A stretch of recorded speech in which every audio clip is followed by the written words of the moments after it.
Kayvon Thibodeaux. Who, can you believe he's still just 23 years old? I mean, the guy's played already 2 seasons, and he's 2 years younger than half the guys that got drafted this past year.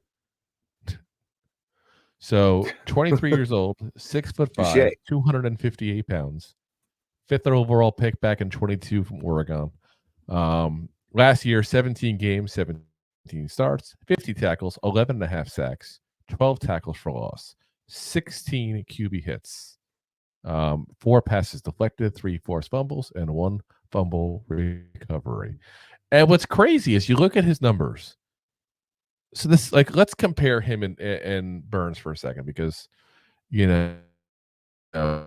it's now we have somebody else in the team that you're gonna compare this guy all day long to Brian Burns when the season starts. Let's be very frank in that.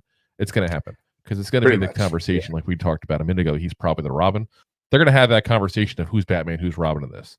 And these guys will probably get these guys go driving a little bit there. So you look at, okay, they both had 50 tackles. Kayvon had 11.5 sacks. Brian Burns had 8. 12 tackles for loss compared to 16. 16 QB hits compared to 18. They have very similar numbers there. The big difference, we didn't really talk about it much with Brian Burns, because the big talk is the contract, and can he live up to the hype really with that, is Kayvon Thibodeaux.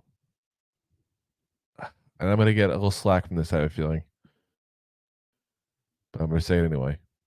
He doesn't set a good edge. He does not set a good edge. So we've talked about the PFF on Burns, 73.8. Thibodeaux's got a 58.4.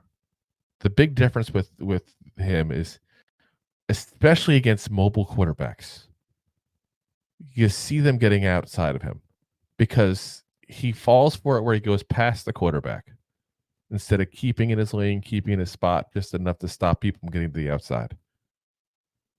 He's got to learn to get better at that. And I'm really hoping that having Brian Burns with them, helps him to improve some of this stuff, because Burns does a good job with that. Burns is an overall good player. Yeah. He's not just a pass rush guy. Well, the thing too is, let's be very frank, was a pass rush guy.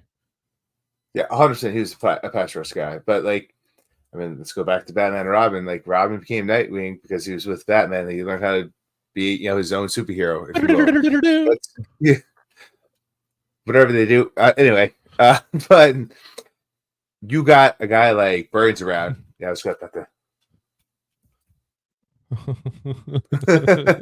But you got a guy around like Holy Burns, Snow Angels, Indianapolis, Batman. Holy snacks in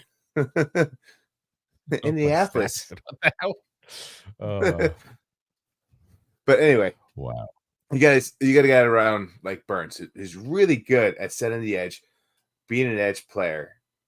And you got a guy like Thibodeaux that's really good at getting sacks. And all it takes is like, hey, kid, like, you're doing this really good. Maybe think about this when you line up. I think it changed Thibodeau's game. Just like a little conversation.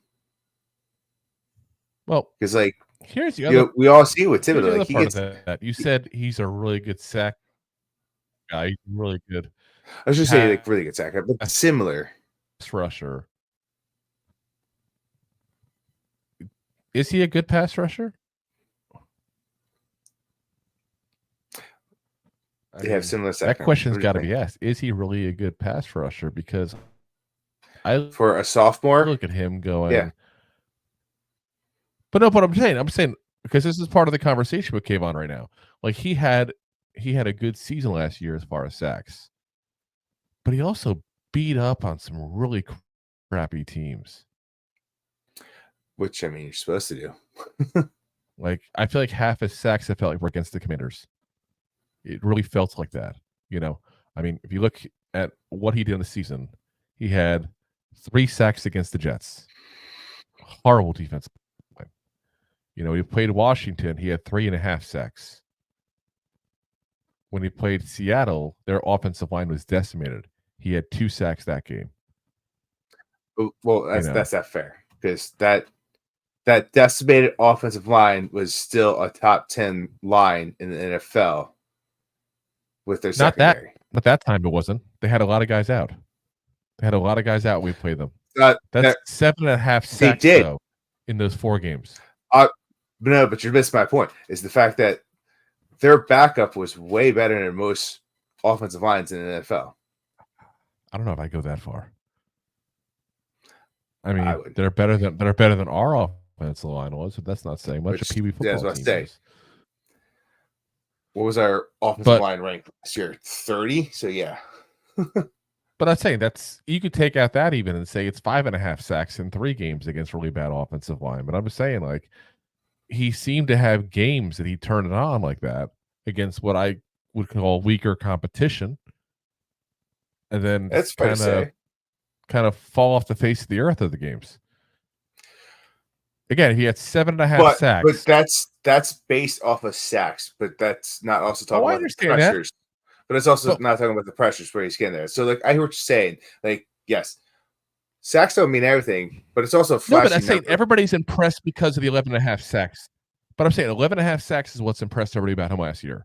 And when you look at that and go 7.5 of them in 4 games, that means the other 13 games doesn't take a genius to figure out the math of that. He did 4 sacks. Math. 4 sacks in 13 games. Yeah. You know, you see him with, against the Eagles, no sacks whatsoever. You see him against the Cowboys, let's say, for example. Let's see, no sacks whatsoever. You see him against the Packers, which we won, but was kind of a rough game, half a sack. So there's 5 games right there, half a sack. Granted, against better talent, but I was about to say it's also Kayvon is the guy who wants the spotlight. If you want the spotlight, you got to earn that spotlight. You can't just beat the crap out of crappy teams and go, look what I did. And I'm not saying he did that per se. I was going to say he definitely did not do that. I don't want to. The New York clarify. market did that. No, but I'm not saying the New York market did. The New York market was pretty quick to point out, as far as at least the media wise, was quick to point out what I'm saying right now. But what I feel like is some fans, because again, we haven't had a lot of good things to cheer about. Hasn't been a lot of rah shish gamboo here. Okay, like I feel like the fans look for things to cheer on so much. Like that's why we still cheer for OBJ, who hasn't played for us in almost a decade. No, I'm exaggerating, obviously, but you know what I mean. Yeah, and Tommy DeVito. We still reminisce. Hey. Remember he made that catch. Like that. Like we're just looking for something to cheer about. But like I said, we got to keep it realistic. Kayvon Thibodeaux is a pass rusher who's very young, has a lot of potential, hasn't necessarily had a lot of help. So I'm not putting it all on him. He hasn't had a lot of help. It's not like he's had people around him like he's going to have this year with Brian Burns. But he's a guy that also hot and cold in games, tends to beat up so far on weaker opponents, and has trouble setting the edge and has issues in the run game. Yes, he definitely has issues in the run games, but like when it comes to pass protection, like he's put a lot of pressure on quarterbacks that we've talked about a lot in the past 2 years. That he's been in a lot of plays where he doesn't get credit for because he's been putting the pressure on. So, I mean, damn, you always give me a queen. I know. It's but also I'm just saying, like, you're not wrong. I know I'm not wrong. That's why I said it. R.I.P. to David Bowie there. Yeah. I guess Freddie Mercury too. They both died. Yeah. But I'm just saying, you get a guy like, the Batman and Robin here. They're just going to help each other out, improve the game. Like, yes, yeah, Thibodeau's young. He's raw. He needs to make a lot of improvements, but he's also shown a lot. Oh, and he has, and that's what I get it's a very interesting topic to talk about Kayvon overall, because I feel like he's done some things that aren't so great. There's people that harp on that. He's also done some stuff that's pretty good. I mean, he's still got the 11.5 sacks. He still has numbers comparable to Brian Burns that everybody's been kissing the butt of and saying he's the greatest thing since sliced bread, pass rushing wise, at least. Again, and let's be real too. Like Brian Burns plays against Atlanta twice a year. He played against the Saints twice a year, and he played against the Buccaneers twice a year. Not saying it's the highest caliber talent. Are you saying the NFC South is not a good talent pool? I'm just saying maybe they're not the top tier. Wow. Just saying. Wow. No, you're not wrong, but it's not the matter of how good the teams are I'm talking about. It's how good the lines are. So if you look at the lines for the Bucs this year weren't necessarily the best offensive line, but the prior years they were a good offensive line group. The Falcons are a good offensive line. The Saints, we played them last year. We see that's not a bad offensive line there. They need a little help now. That's why they had to kind of work on that this offseason. But they've had a decent offensive line that's kind of come together. So, again, it's not that kind of... I wouldn't put them in the same caliber, all three of the teams. I would not put them in the same caliber of offensive lines as the Eagles or the Cowboys. No, not offensive line wise, at least especially for the Eagles. But they're not bad offensive lines. Is what I'm saying. It's not. I'm not saying I wasn't. No, I wasn't saying that. I'm just saying Thibodeaux 4 games a year that he played against some of the top tier offensive lines, and then the top tier that Birds had to play against was maybe top 14. Well, I mean, he still played good. I mean, he still played, again, Atlanta twice a year, which is pretty good. New Orleans twice a year, which is pretty good. They played Minnesota, which got a stud left tackle, obviously, this past year. They played Houston last year. Again, another stud left tackle to go against for him there.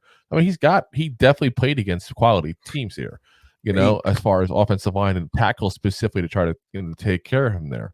So he had 2 sacks against Atlanta. He had none against Minnesota. He had 1 against Houston. He actually played Dallas this year too. Didn't have any against them.